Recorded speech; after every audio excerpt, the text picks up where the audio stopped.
sa bahay ko. Kung gusto mong ano,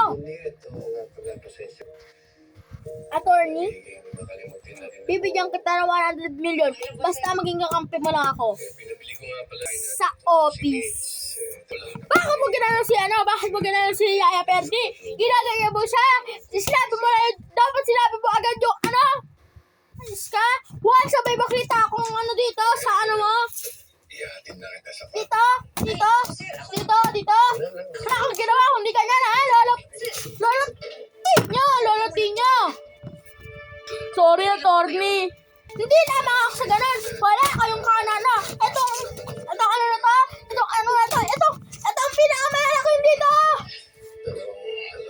Huwag sabay makita ako ditong mali. Sisilbi ko talaga lahat ng mga pera mo dito. Binigay ko sa ito tapos gaganunin mo ako. Tubig po muna kayo. Salamat.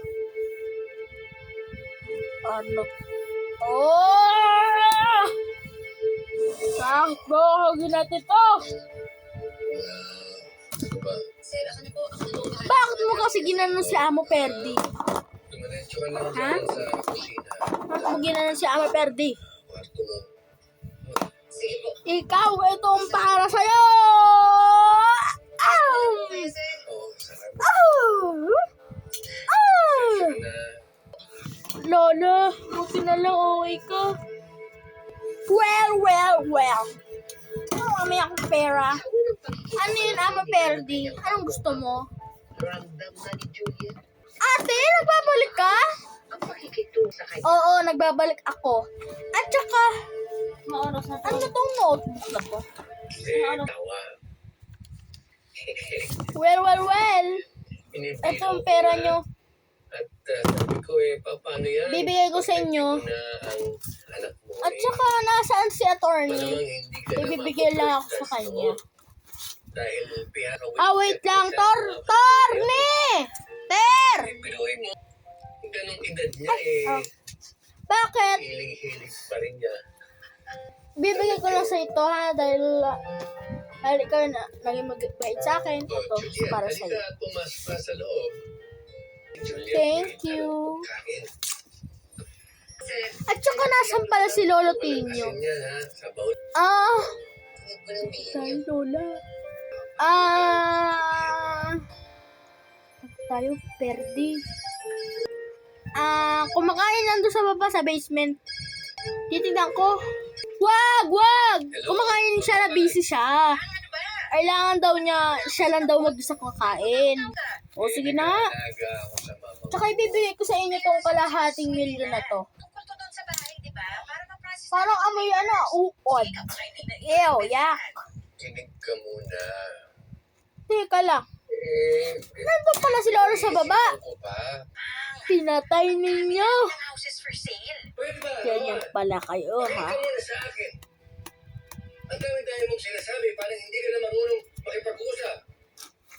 Ang sabi ko, Hindi lamang sa ganun. kung ibibenta ko ang bahay, Itong huwag mo 50 na milyon na kalahati, dahil yung 100 milyon ay kailangan ko, 50 milyon ang kailangan ko. Sa inyo yung ano, yung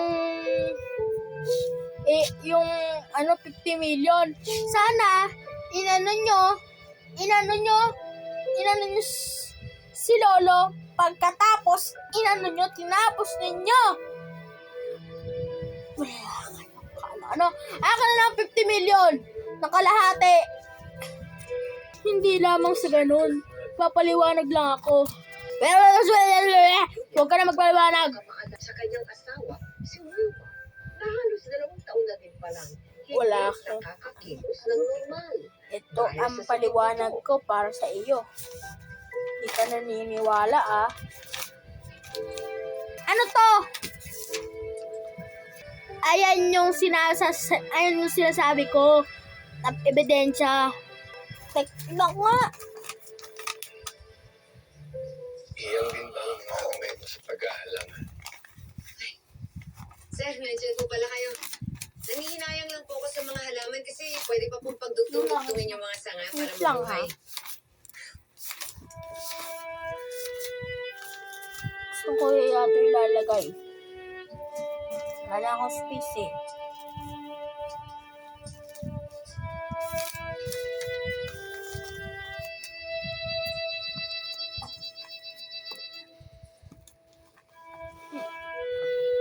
Nagpakahirap ako alagaan si Lolo dati.